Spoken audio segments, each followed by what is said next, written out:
الله الرحمن الرحيم الحمد لله الذي هدانا لهذا وما كنا لنهتدي لولا أن هدانا الله لقد جاءت رسل ربنا بالحق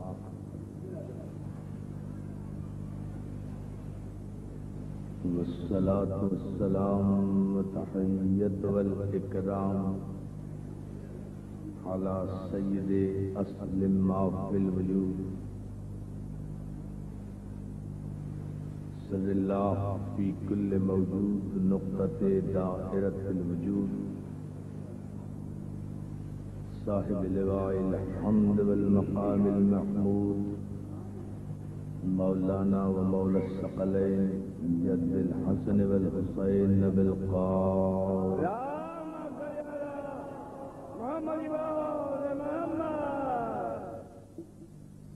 وآله الطيبين الطاهرين المعصومين المنتجبين المظلومين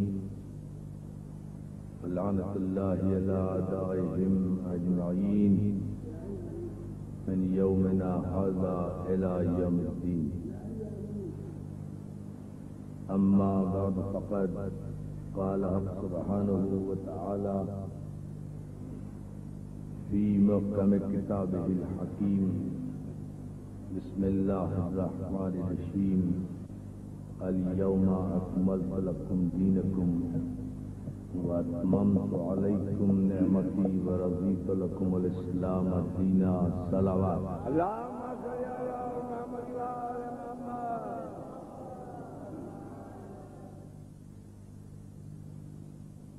حاضرین گرامی خیبر، عزیزان محترم، عزاداران مظلوم کربلا،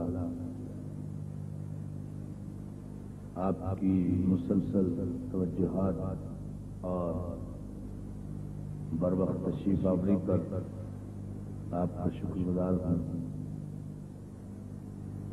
بارگاہ شہدائے کربلا میں انجمن فدائے اہل بیت کے زیر تمام عشر محرم کی یہ ہماری تیسری تقریر آپ کے ذوق ایمانی کی نظر ہے۔ اسلام غدیر سے کربلا تک ہمارا موضوع ہے اور اس عنوان کے تحت آپ حضرات کے بہترین ذوق سماعت اور حافظے کی نظر جو افکار ہم کرنا چاہتے ہیں ان کا ماحصل مفہوم یہ ہے کہ ہماری نوجوان نسل کو اپنی تاریخ سے آگاہی ہو اور ملت مسلمہ کو یہ پتہ چلے کہ آج جو اسلام کے نعرے لگتے ہیں، آج جو توحید کی آوازیں گونج رہی ہیں، آج جو مسجدیں آباد ہیں، آج جو تلاوت قرآن مجید ہو رہی ہے، آج جو شریعت کی باتیں ہو رہی ہیں، یہ سب کا سب فیض ہے کربلا کے ان 72 شہیدوں کا جنہوں نے سید الشہداء کی قیادت میں ریگزار کربلا پر قلم اور کاغذ سے نہیں اپنے خون سے تحریر کیا کہ اشہد ان لا الہ الا اللہ۔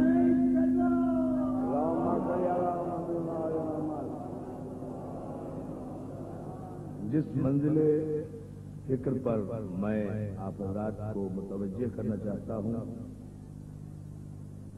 وہ میرے گزشتہ اشرے سے مسلسل ہے، گزشتہ برس کہ اسلام نے دعوت ذوالعشیرہ سے غدیر تک کن کن مرحلوں سے گزر کر تکمیل کی سند حاصل کی. لوگ فتح مکہ کی بات تو کرتے ہیں لیکن انہیں یہ نہیں پتا کہ فتح مکہ کس کے زور بازو کا نتیجہ ہے. فتح مکہ آخری فتح ہے. اگر پہلی ہی فتح نہ ہوتی تو آخری فتح تک کون پہنچتا؟ آواز ہے نا محمد عالم.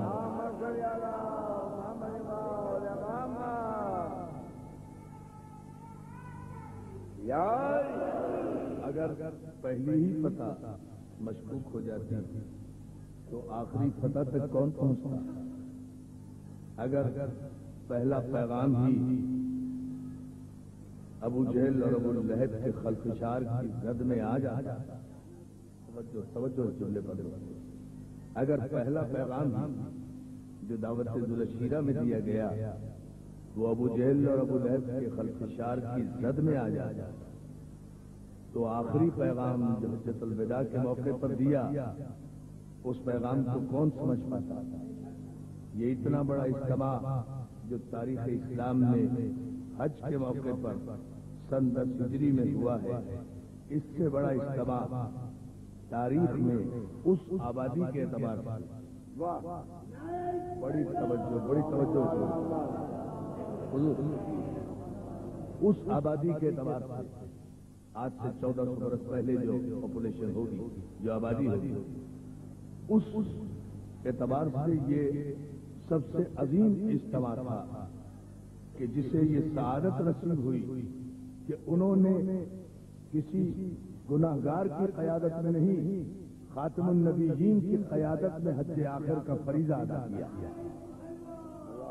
معصوم کی قیادت میں، خاتم النبیین کی قیادت میں، وجہ تکوین کائنات کی قیادت میں، افضل المرسلین کی قیادت میں، جنہیں یہ شرف حاصل ہوا ہو. مجھے بتائیں تو صحیح کہ اس سے بڑی خوش نصیب اور کون قوم ہوگی، اور وہ لوگ کتنے خوش نصیب ہوں گے کہ جن کے حج کی قیادت خود وہ کر رہا ہے جسے کعبہ سلام کرتا ہے.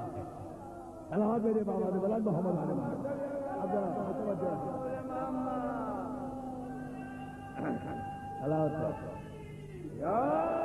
مولا آپ کو سلامت رکھے. میں آپ کی توجہات پر شکر گزار ہوں. اس امر پر ذرا سا متوجہ رہیں، چونکہ دامن وقت میں گنجائش کم ہوتی ہے یہاں، لیکن ذرا سا میں چاہتا ہوں کہ یہ آہستہ آہستہ یہ مضمون غدیر سے کربلا تک پہنچ جائے، اور انشاءاللہ جب ہم نبی مجلس میں آئیں تو پھر ہم بتائیں کہ غدیر سے کہاں انحراف کیا گیا کہ نوبت کربلا بنانے کی پڑی. اگر غدیر سے انحراف نہ کیا جاتا تو کربلا بنانے کی نوبت ہی نہ آتی. کربلا بنی اسی لیے ہے، کربلا بنی اسی لیے ہے کہ غدیر سے انحراف کیا گیا. یہی وہ تاریخ ہے جو ہم مسلسل دینا چاہتے ہیں مولا کی مدد سے انشاءاللہ ان مجالس میں. لیکن اذان محترم، کتنے خوش نصیب ہیں وہ لوگ کہ جنہوں نے اس نبی معظم کی قیادت میں حج کا فریضہ ادا کیا، خانہ کعبہ کا طواف کیا، کہ جس کے قدموں کی چاپ کو حجر اسود بھی سنتا ہے، جس کو کعبہ بھی سلام کرتا ہے، جس کی عظمتوں کو کعبہ بھی سلام کرتا ہے. عزیزان محترم، یہ کعبہ، بہت توجہ اس جملے پر، یہ کعبہ کعبہ ہے. یہ کعبے نے نہیں بتایا کہ میں کعبہ ہوں، یہ رسول نے بتایا کہ یہ کعبہ ہے. آپ نے ذرا سا غور کرتے جائیں، ذرا سا توجہ فرمائیں. یہ کعبہ ہے، یہ رسول نے بتایا کہ یہ کعبہ ہے. یعنی اب پیمانہ دیکھیں آپ، اور پوری توجہ، تھوڑی دیر کے لیے کوئی نعرہ نہیں، ذرا سا اس تمہید سے مجھے گزرنے دیں، پھر انشاءاللہ خوبصورت نعرے آئیں گے. اس مسئلے پر ذرا سی میں آپ کی توجہ چاہتا ہوں کہ یہ خانہ کعبہ جس کی بنیادیں جناب ابراہیم علیہ السلام نے بلند کی، جس کی دیواریں سرکار اسماعیل نے بلند کی، وَإِذْ يَرْفَعُ إِبْرَاهِيمَ الْقَوَاعِدَ مِنَ الْبَيْتِ وَإِسْمَاعِيلَ، اور سورہ مبارک بقرہ میں جو ارشاد ہوا، یاد کرو وہ وقت جب ابراہیم و اسماعیل کعبے کی دیواروں کو بلند کرتے جاتے تھے اور ساتھ ساتھ دعا کرتے جاتے تھے، ربنا تقبل منا انک انت السمیع العلیم، پروردگار ہماری یہ عبادت قبول فرما لے، ہماری اس خدمت کو قبول فرما لے۔ حافظان قرآن سے، قاریان قرآن سے اس بھرے مجمع میں ایک سوال کرنا چاہتا ہوں کہ سورہ بقرہ میں یہ آیت تو موجود ہے کہ ابراہیم اور اسماعیل دونوں معصوم نبیوں نے کعبے کی دیواروں کو تکمیل کرنے کے بعد دعا کی ہے کہ پروردگار ہمیں سند دے کہ تو نے ہماری یہ خدمت قبول بھی کی ہے یا نہیں، ہماری اس خدمت کو قبول فرما لے۔ تو عزیزان محترم، یہ دعا تو موجود ہے لیکن اس دعا کی قبولیت کی آیت موجود نہیں ہے۔ سلام کیا کرو ابو طالب کے بیٹے علی کو کہ جس نے خانہ کعبہ میں پیدا ہو کر ابراہیم کی دعا کو سند قبولیت ادا کر دی۔ اسی لیے پروردگار عالم نے خانہ کعبہ کی دیوار میں در بنا کر ذریت ابراہیم میں آنے والے اسلاب طاہرہ سے ارحام مطہرہ کی طرف منتقل ہونے والے علی کو کعبے میں اتار کر بتایا، ابراہیم ہم احسان کرنے والوں کا بدلہ اپنی حیثیت کے مطابق دیتے ہیں، تم نے گھر ہمارے لیے بنایا تھا، ہم پیدا تمہارا بیٹا کریں گے۔ جو ہے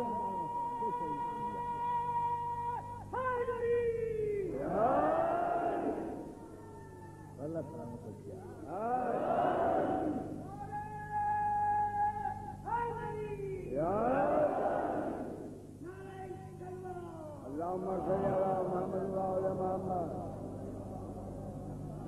دیکھیے آیت میں دعا کی گئی کہ پروردگار ہماری اس عبادت کو قبول فرما، ہماری اس خدمت کو شرف قبولیت عطا فرما، یہ آیت میں دعا کی گئی۔ اب پروردگار عالم نے اس دعا کا جواب کعبے کی دیوار میں دیا، کتاب میں نہیں دیا، تحریر میں نہیں دیا، اس لیے کہ مشیت جانتی تھی کہ یہ تحریریں بدل بھی دیتے ہیں، آیتیں نہ بدل سکے تو معنی بدل دیتے ہیں۔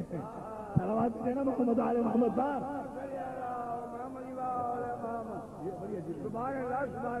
آیتیں بدل نہ سکے چونکہ آیتوں کے تحفظ کا ہم نے وعدہ کیا ہے، اس لیے وہ تو ان کے بس کی بات نہیں ہے، لیکن یہ ترجمے تو بدل دیتے ہیں، یہ تفسیریں تو بدل دیں گے، یہ معنی و مفاہیم تو بدلنے کی کوشش کریں گے۔ اس لیے ہم اپنے خلیل کی محنتوں کی جو جزا ہے وہ کسی کتاب میں نہیں دیں گے، کسی تحریر میں نہیں دیں گے، کسی کاغذ پہ نہیں دیں گے، کسی قلم پہ نہیں دیں گے، ہم دیوار میں ایک شگاف پیدا کر کے قیامت تک دعائے ابراہیمی کی سند کو کعبے میں محفوظ کر دیں گے کہ جب تک کعبے کو سجدے ہوتے رہیں گے اس شگاف کو لوگ دیکھتے رہیں گے، تمنا ابراہیم بھی پوری ہوتی رہے گی، حقیقت علوی بھی ظاہر ہوتی رہے گی، اور دنیا بھر کے دشمنان ابراہیم اور دشمنان ذریت ابراہیم اور دشمنان علی اپنے تیل کے سارے کنویں بیچ کر بھی اگر یہ چاہیں کہ دیوار کعبہ میں پڑے ہوئے علی کی آمد کے اس نشان کو مٹا دیں تو ان کی بادشاہتیں ختم ہو جائیں گی، ان کے تیل ختم ہو جائیں گے، ان کی دولتیں ختم ہو جائیں گی، ان کے تخت لوٹ جائیں گے، ان کے تاج پلٹ جائیں گے، لیکن علی کی آمد کا یہ نشان نہیں مٹا سکتے۔ جبھی تو میں کہتا ہوں کیا فائدہ ہوتا ہے دیواروں پر کچی روشنائی سے کچی دیواروں پر علی کے ماننے والوں کو کافر کافر کہنے سے، بات تو جب ہے ان کچی دیواروں کی حیثیت کیا ہے، ارے کون کافر ہے کون مومن ہے یہ تو کعبے کی دیوار پہ لکھا ہوا ہے۔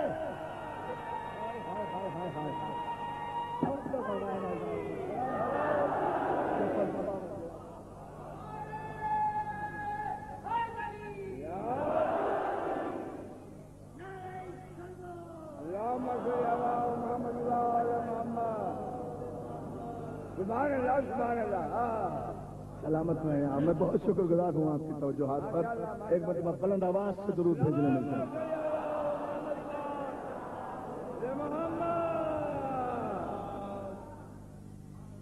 ہم نے تو کعبے کی دیوار پر ثبت کر دیا ہے، تو یہ 1400 برس میں سارے دشمنان محمد و آل محمد مل کر علی کی آمد کا نشان نہیں مٹا سکے، تو یہ چند گدھے مل کر علی کا نام کیسے مٹا دیں گے؟ صلوات جناب محمد علی محمد پر مسئلہ یہ ہے.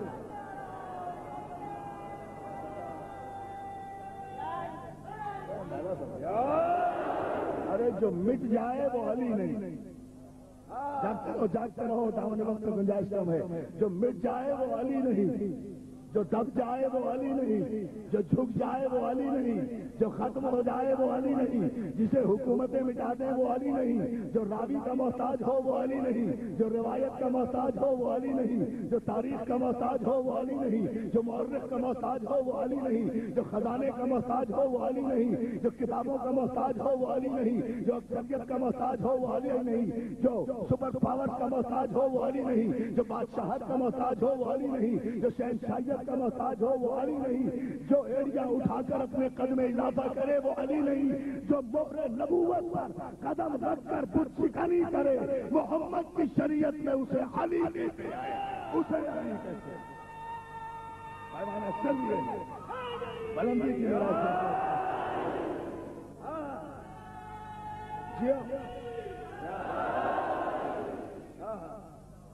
ایک مرتبہ اللہم صلی اللہ ماشاء اللہ بھائی ماشاء اللہ سبحان اللہ سبحان اللہ یا صلوات بھیج دیجیے اللہم صلی اللہ محمد محمد. حقیقتیں مٹا نہیں کرتی. حق مٹنے کے لیے نہیں آتا، حق قائم ہونے کے لیے آتا ہے. اور یہ ہماری خطابت نہیں ہے، یہ قرآن میں اللہ کا وعدہ ہے. جعل حق و زہق الباطل ان الباطل کان زہوقا. حق آ گیا، باطل مٹ گیا، اور باطل کی قسمت ہی میں مٹ جانا ہے. آپ نے غور ہی نہیں کیا تو میں کیا کروں جانوں. میں نے تو آیت کا پورا ترجمہ آپ کے اطمینان قلب کے لیے اپنے نوجوان دوستوں فخر کے ساتھ جاؤ یہ آیت سن کر. میں صرف اس کا پس منظر بتا دیتا ہوں جو سارے مفسرین نے اس کی شان نزول اس آیت کی بتائی ہے. تو قل جعل حق و زہق الباطل ان الباطل کان زہوقا. کہہ دو کہ حق آ گیا، کہہ دو قل کہو صلوات دے دیں.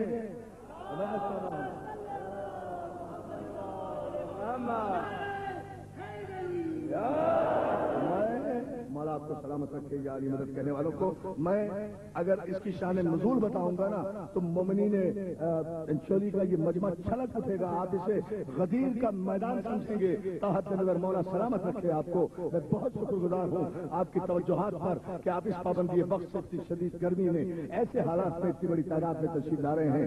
آپ کو احساس ہے میری مجبوریوں کا اور میری مصروفیات کا. ایزان محترم مولا ہی آپ کو اس کی جزا دیں گے. لیکن میں اس جملے پر ذرا سی آپ کی توجہ چاہوں گا کہ میں صرف شان نزول بتا دوں. سارے علماء نے کوئی نام لینے کی مجھے ضرورت نہیں ہے، اس سے کوئی اظہار علم مقصود نہیں ہے. سارے مفسرین نے جتنے مفسر گزرے ہیں، صاحب تفسیر کبیر، صاحب تفسیر صغیر، صاحب تفسیر جلالین، صاحب تفسیر جلال الدین سیوطی، صاحب تفہیم القرآن، صاحب ترجمان القرآن مولانا ابوالکلام آزاد، ڈپٹی نذیر احمد، مولانا اشرف علی تھانوی، مولانا قاری محمد طیب ناظم اعلیٰ دارالعلوم دیوبند، جتنے مفسرین گزرے ہیں بڑے بڑے، ان سے لے کر مولانا احمد اللہ خان بریلوی تک ہر ایک نے اس آیت کی تفسیر میں یہ لکھا کہ اس آیت کی تلاوت پیغمبر کے لبوں پر اس وقت جاری ہوئی جب آپ فاتح مکہ کی حیثیت سے خانہ کعبہ کے اندر داخل ہوئے اور اپنا شانہ علی کے لیے جھکایا. علی نے نبوت کے شانے پر قدم رکھا اور جب بڑے بت کو جس کا نام حبل تھا اسے علی نے اٹھا کر زمین پر پٹکا اور وہ ٹکڑے ٹکڑے ہوا. بے ساختہ پیغمبر نے کہا قل جعل حق و زہق الباطل. ہائے ہائے ہائے توجہ فرمائے نا، توجہ فرمائے. صلوات دے بابا سے بلند ملتے.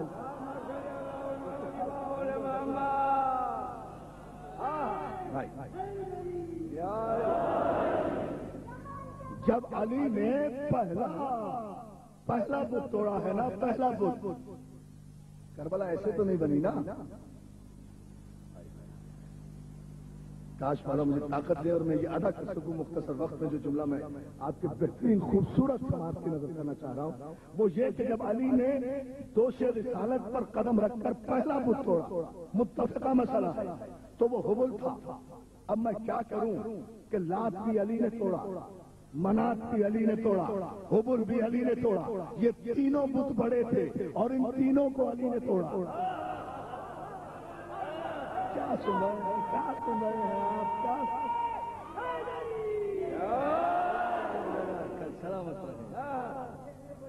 سلامات بھیجیں آپ محمد علیہ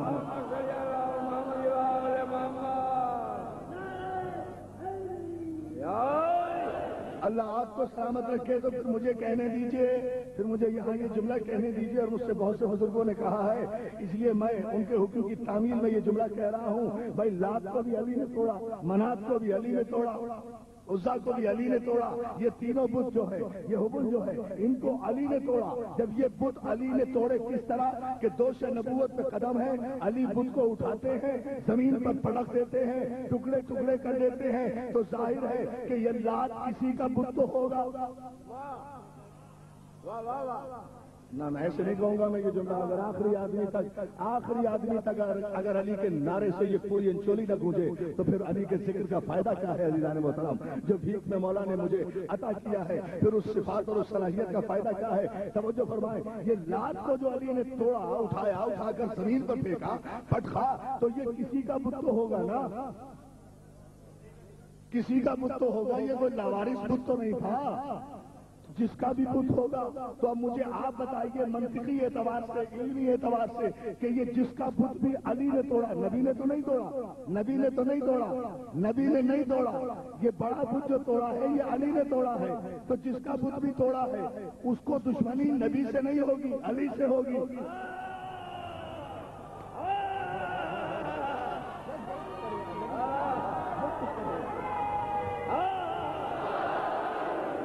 اللہ اللہ اللہ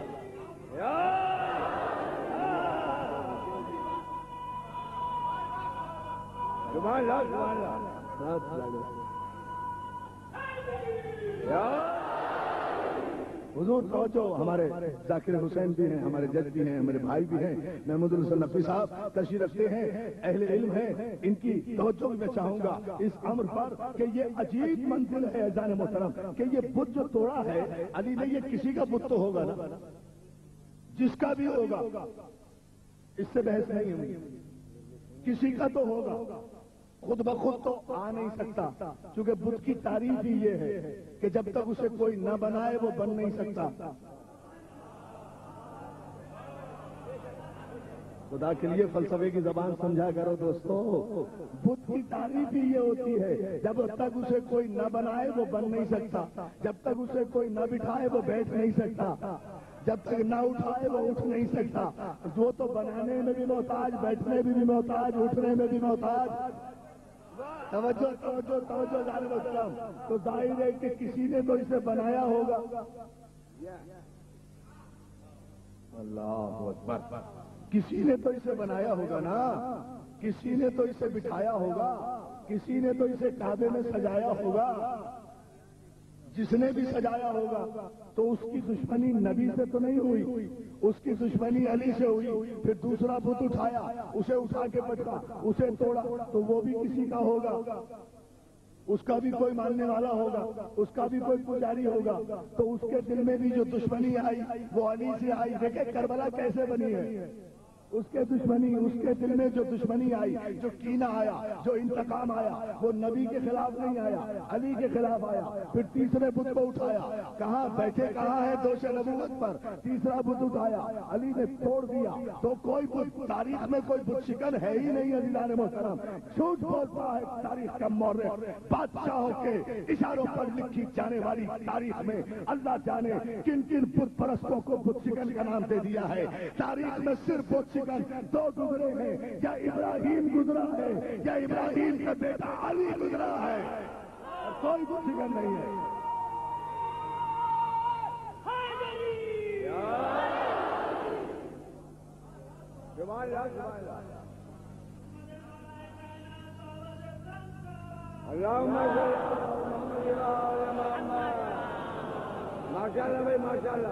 اب میں وہ فرمائش کیے دے رہا ہوں شعر کے دوستوں، جس کی فرمائش کی جا رہی تھی، اس لیے یہ خود بخود مضمون میں آ گئی بات۔ تو یہ جتنے بت علی نے توڑے عزیزان محترم، علی یہ بت توڑتے جا رہے ہیں اور پیغمبر کہتے جا رہے ہیں کہو کہ حق آ گیا، حق آ گیا۔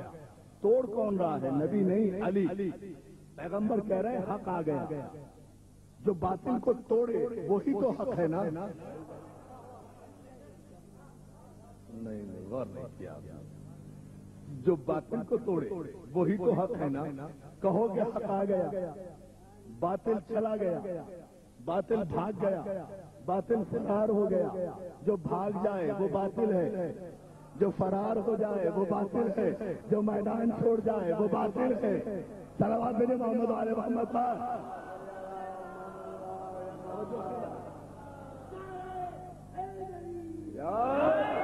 کہو کہ حق آ گیا، باطل مٹ گیا، باطل فرار ہو گیا، اور پھر قرآن نے فیصلہ صادر کیا کہ باطل کی قسمت ہی میں مٹ جانا ہے، باطل کی تقدیر ہی میں مٹ جانا ہے، باطل کے مقدر میں مٹنا لکھ دیا گیا ہے۔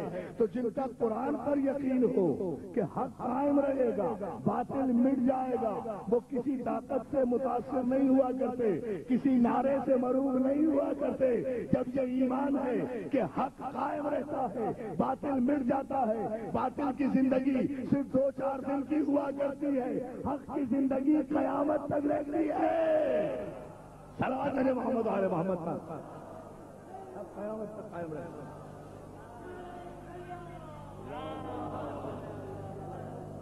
ایک مرتبہ اور درود بھیجنے بابا جبرائیل۔ اللہم صلی علی محمد وعلی محمد۔ حق قیامت تک قائم رہنے کے لیے آتا ہے، حق باقی رہنے کے لیے آتا ہے، حق مٹنے کے لیے نہیں آتا، حق مٹنے کے لیے نہیں آتا، باطل کی تقدیر میں مٹ جانا ہے۔ مجھے بلندی کا پتہ نہیں، میں رات المحسن میں عرض کر رہا تھا، اس کی تفصیل عرض کروں گا انشاءاللہ رات سے پھر، لیکن یہ جملہ ضرور سن لیجئے یہاں تک عزیزان محترم کہ حق آ گیا، باطل مٹ گیا، باطل کی قسمت میں مٹ جانا ہے، باطل کی تقدیر میں مٹ جانا ہے۔ تو مٹنا جب باطل کا مقدر ہے تو پھر اہل حق کو پریشانی کیسی؟ اگر قرآن پر یقین ہے پھر اہل حق کو پریشانی کیسی؟ یہ وعدہ تو قرآن کا ہے کہ حق قائم رہے گا۔ مسئلہ صرف یہ ہے جو مجالس میں ہم انشاءاللہ آئندہ دنوں میں طے کریں گے کہ طے یہ نہیں ہو رہا کہ حق کہتے کسے ہیں۔ بس 1400 برس سے جو جھگڑا ہے وہ یہ کہ یہ طے نہیں ہو پا رہا کہ حق کسے کہتے ہیں۔ ہر ایک اپنے آپ کو حق سمجھتا ہے، ہر ایک اپنے آپ کو حق سمجھتا ہے، یہ طے ہی نہیں ہو رہا کہ حق کہتے کسے ہیں، حق نام کس کا ہے۔ بھائی حق کوئی دیوار نہیں ہے، حق کوئی دروازہ نہیں ہے، حق کوئی درخت نہیں ہے جسے چھو کر یا جسے چوم کر اندازہ کر لو کہ یہ حق ہے۔ سلام کیا کرو آمنہ کے چاند کو کہ جس نے حق کو بھی مجسم کر دیا، دین کو بھی مجسم کر دیا، ایمان کو بھی مجسم کر دیا، اس لیے بحث میں جانے کی ضرورت ہی نہیں ہے۔ پیغمبر نے کہہ دیا الحق مع علی وعلی المال حق، حق علی کے ساتھ ہے، علی حق کے ساتھ ہے۔ اللہم ادرا الحق حیث ما دار، پروردگار یہی نہیں کہ حق علی کے ساتھ رہے، علی حق کے ساتھ رہے، بلکہ جہاں جہاں علی جائے حق اس کے پیچھے پیچھے جانا چاہیے، حق اس کے پیچھے پیچھے جانا چاہیے۔ تو اب مجھے حق کہیں تلاش نہیں کرنا، میں تو یہ دیکھوں گا کہ علی کے آگے کون ہے اور علی کے پیچھے کون ہے۔ جو علی کے آگے ہے وہ باطل ہے، جو پیچھے ہے وہ حق ہے۔ یہ ہے پیمانہ کس لیے؟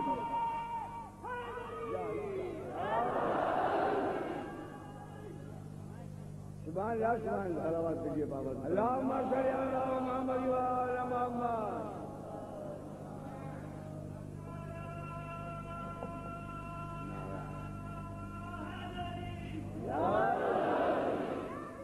اللہم ادرا الحق حیث ما دار، پروردگار جہاں جہاں علی جائے حق اس کے پیچھے پیچھے جانا چاہیے۔ تو اب جو بھی علی کے پیچھے ہے وہ حق ہے۔ بہت توجہ، جو علی سے آگے ہے وہ حق نہیں ہے، چاہے جسمانی طور پر آگے ہو یا روحانی طور پر۔ صلوات بھیجے محمد علیہ محمد۔ جو علی سے اب آپ سن لیں، تو دوستو یہ جو بت توڑے جا رہے ہیں، بات پھر وہیں آ رہی ہے. دامن وقت میں اتنی گنجائش نہیں کہ اس تفصیل میں جاؤں، لیکن ذرا سا اس مسئلے پر تھوڑی سی توجہ اور آپ کی میں چاہتا ہوں کہ یہ جو بت توڑے جا رہے ہیں، یہ بت شکنی علی کر رہے ہیں، یہ بت علی توڑ رہے ہیں.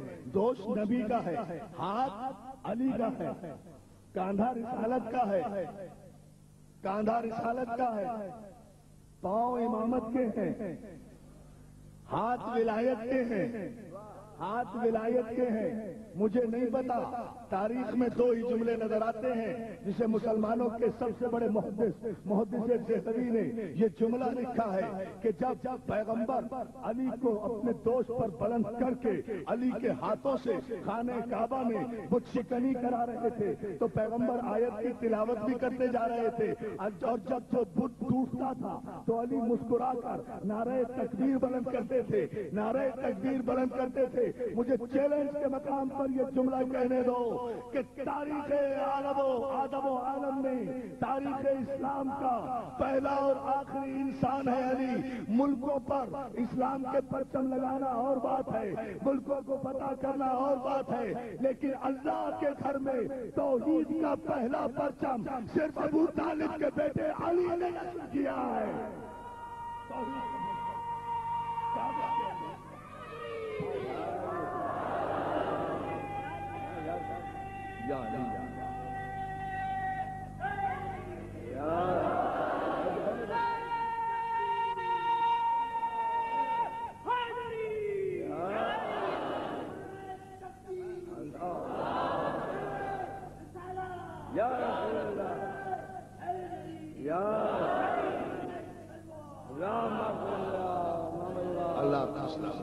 بہت شکر گزار ہوں آپ کا، بڑی خوبصورت انداز سے آپ مجھ سے پورے مجمع کی توجہ آخری آدمی تک میں نعرہ چاہوں گا.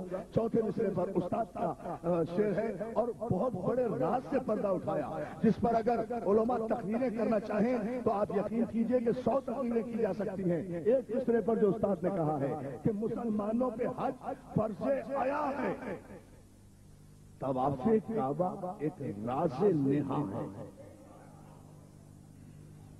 حج تو فرض ہے، وہ تو پتہ ہے، لیکن یہ جو کعبے کے گرد طواف ہوتا ہے نا، طواف کعبہ ایک راز نہا ہے. کیا راز ہے؟ آخری آدمی تک توجہ. مسلمانوں پہ حج فرض آیا ہے، طواف کعبہ ایک راز نہا ہے. وہ راز کیا ہے کہ اب بھی حج کو جانے والے حاجی حرم کے گرد پھر کر ڈھونڈتے ہیں بتوں کا توڑنے والا کہاں ہے. توجہ توجہ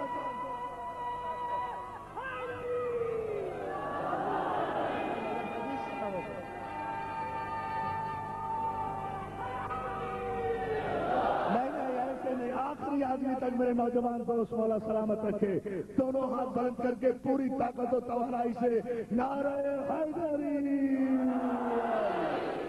اتنی ہی بلند صلوات بھیجے محمد عالم.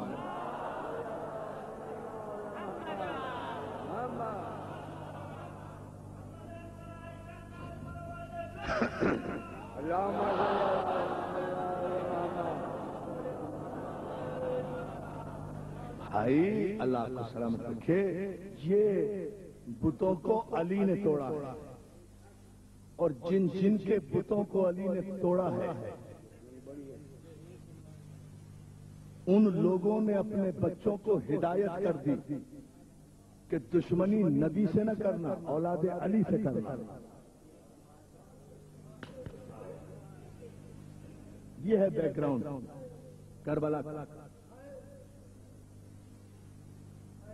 یہ میں گریجولی انشاءاللہ آئندہ مجالس میں تاریخ کے ایک ایک ورق کو آپ کے سامنے کھولتا جاؤں گا اور آپ اسے سمجھتے چلے جائیں گے انشاءاللہ 9 مجالس تک. لیکن اس جملے پر ذرا سا آپ غور فرما لیں، اور وہ یہ کہ جن جن کے بتوں کو توڑا نا، تو ادھر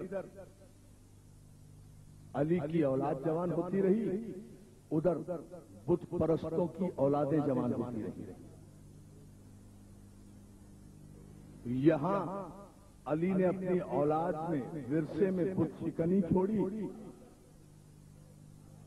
اور بت پرستوں نے اپنی اولاد میں علی دشمنی چھوڑی.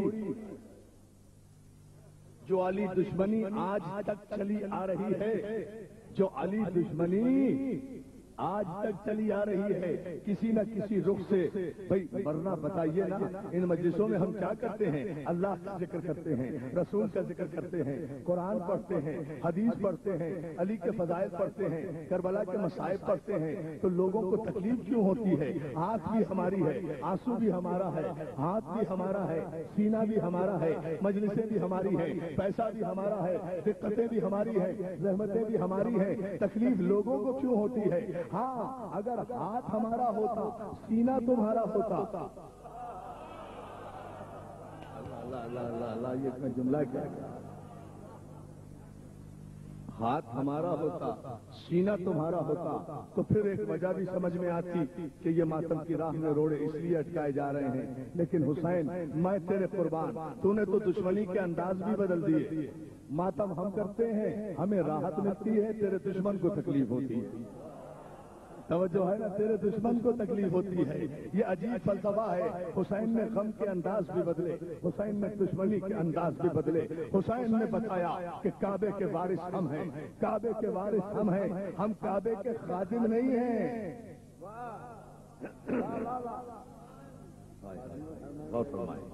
ہم کعبے کے تنخواہ دار خادم نہیں ہیں،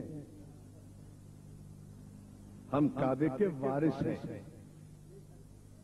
اسی لیے حرمت کعبہ پر حرف آنے کا احتمال ہوا تو صرف ایک دن پہلے احرام کھول دیا، حج کو عمرے سے تبدیل کر دیا۔ اے میرے اللہ کے گھر تیری عظمت سلامت رہے، اے میرے اللہ کے گھر رہے، میرے بابا کی جائے ولادت، تیری دیوار کا تقدس سلامت رہے۔ میں اپنے اکبر کا سینہ لے کر جا رہا ہوں تیری دیوار کو استحکام بخشنے کے لیے۔ ایک کعبے پر پڑے ہوئے سیاہ پردے، سمجھیے جی کچھ نہیں یاد آیا آپ کو؟ ایک کعبے پر پڑے ہوئے سیاہ پردے، تیرا تقدس باقی رہے۔ میں اپنی زینب کا پردہ لے کر جا رہا ہوں کربلا، میں اپنی زینب کا پردہ لے کر جا رہا ہوں کربلا۔ ایک دن پہلے چھوڑ دیا، ایک دن پہلے خانہ کعبہ چھوڑ دیا، چلے گئے۔ حسین کربلا کی منزل سے قریب تھے کہ اچانک حکم دیا، عباس جی مولا بیٹا قافلہ روکو۔ عباس کا قافلہ روکا، کہا محملوں کو بٹھاؤ، اونٹ بٹھا دیے گئے، سیدانیہ محملوں میں ہیں۔ حسین کے لیے مصلی بچھا، حسین مصلی پر بیٹھ گئے، مگر آج رخ قبلے کی طرف نہیں ہے، آج رخ کوفے کی طرف ہے۔ حسین انتظار کر رہے ہیں، حسین کوفے کی طرف نظریں گاڑے ہوئے بیٹھے ہیں، اس لیے کہ یہ کوئی نماز کا وقت نہیں ہے کہ حسین کعبے کی طرف رخ کریں۔ حسین تو انتظار کر رہے ہیں، کوئی خبر آنے والی ہے۔ امام کو پتا ہے، امام کو پتا ہے کہ ایک مرتبہ جناب زینب کہتی ہے میں نے دیکھا کہ اچانک میرا بھائی مصلی سے اٹھ کر کھڑا ہوا اور کھڑے ہو کر اپنا ہاتھ پیشانی تک لے جا کر کہا علیک السلام یا سفیرۃ الحسین، اے مسلم ابن عقیل ہمارا سلام، مسلم اے ہمارے سفیر ہمارا سلام۔ حسین کی پہلی قربانی مسلم، عقیل کا بیٹا مسلم، اشجع عرب مسلم، عباس کی بہن کا سہاگ مسلم۔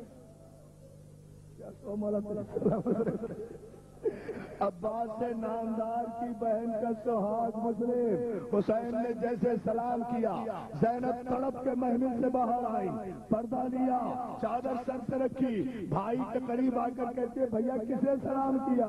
ارے زینب مسلم نے سلام آخر بھیجا ہے، مسلم کے سلام کا جواب دیا ہے۔ مسلم کی بات آئی تو زینب کہتی ہے بھیا کیا میرا مسلم آ گیا؟ جزاک اللہ جزاک اللہ جزاک اللہ، کرو نا ماتم کو بتا رہا ہوں، مجلس تو ہو گئی۔ بھیا کیا میرا مسلم آ گیا؟ کہا نہیں بہن مسلم نہیں آیا، ذرا عباس کو بلا لو، ذرا عباس کو بلا لو تو پھر دکھاؤں تمہیں مسلم کہاں ہے۔ عباس بھی آ گئے، زینب دائیں جانب بیٹھ گئی، عباس بائیں جانب بیٹھ گئے۔ زینب کے ہاتھ پر، زینب کی آنکھوں پر اعجاز امامت کا ہاتھ پھیرا، زینب کی آنکھوں سے پردے اٹھے، عباس کی آنکھوں پر حسین نے ہاتھ پھیرا، عباس کی آنکھوں سے فاصلے سلتے، زینب اور عباس کو حسین نے کہا ذرا کوفے کی طرف نظر کر کے دیکھو۔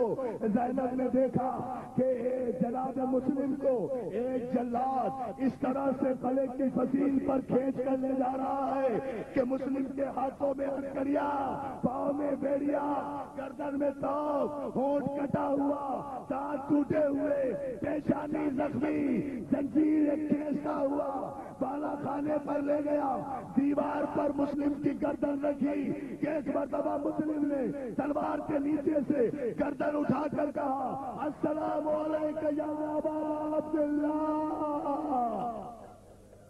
جزاک اللہ، جزاک اللہ، جزاک اللہ۔ بھائی کیا ماتم ہو رہا ہے، کیا ماتم کر رہے ہو، مولا تمہیں سلامت رکھے۔ ایک مرتبہ مسلم نے کہا السلام علیکم یا ابا عبداللہ۔ زینب نے کہا بھیا یہ مسلم ہے؟ کہا ہاں یہ قتل کی تیاری ہو رہی ہے، یہ قتل کی تیاری ہو رہی ہے۔ ایک مرتبہ جلاد نے گردن میں پڑے ہوئے توق کی زنجیر کو کھینچا، پھر گلے کی دیوار پر رکھا تاکہ تلوار چلائے۔ مسلم نے پھر تلوار کے نیچے سے گردن اٹھائی اور کربلا کی طرف رخ کر کے کہا مولا حسین مجھے معاف کر دینا، مولا خط لکھ چکا تھا کہ کوفے آ جاؤ، آقا آپ کوفے نہ آنا، اور میری ماں بہنوں اگر جملہ سننا چاہتی ہو تو تڑپ تڑپ کے رو گی۔ مسلم کہتے مولا اگر کوفے آنا بہت ہی ضروری ہو تو اکیلے آنا، زینب کو ساتھ نہ لانا، فاطمہ کی ایک منٹ بیٹا، ایک منٹ مدد پڑی بھائی۔ مولا اگر کوفے آؤ تو تنہا آنا، شیطانیوں کو ساتھ نہ لانا، کوفے والوں نے دغا کی، کوفے والوں نے دغا کی۔ عزادارو جناب زینب و عباس نے دیکھا کہ اتنی دیر میں جلاد کی تلوار چلی، مسلم کی گردن کٹ کے گلے کے اندر گری، مسلم کا لاشا گلے کی فصیل سے شریر پر آیا۔ اپنی بہن کے سہاگ کو اس بے کسی کے عالم میں جب عباس سے نہیں دیکھا گیا تو تڑپ کے کہتا ہے مولا میرا مسلم اکیلا ہے۔